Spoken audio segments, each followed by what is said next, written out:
नमस्कार मित्रांनो, महाबली engineering YouTube चॅनलमध्ये आपले सहर्ष स्वागत आहेत. आज आपण बघणार आहोत मल्चिंग पेपर कटिंग कसे केले जाते आणि ती कटर कसे बनवले जाते.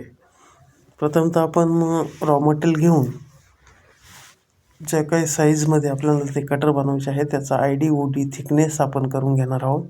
त्यानंतर त्याची ड्रिल टॅपिंग करून घ्यायची आहे आणि ज्या काही थिकनेसमध्ये आपल्याला ते कटर बनवायचे आहे ती थिकनेस आपल्याला ID/OD करून मेंटेन करून घ्यायची आहे. ID/OD करून थिकनेस मेंटेन केल्यानंतर त्याला आपल्याला टीथ पाडायचे असतात.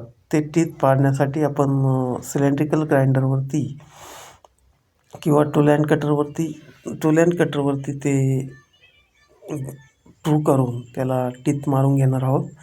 अशा प्रकारे ते आपल्याला final size mulching paper cutter आपले तयार होणार आहेत. मित्रांनो, कोणाला जर पाहिजे असेल तर आपण पाहिजे त्या साईजमध्ये मल्चिंग पेपर कटर हे बनवून देऊ शकतो. मग कोणत्याही पिकाला मल्चिंग पेपर केल्यानंतर ते मध्ये जे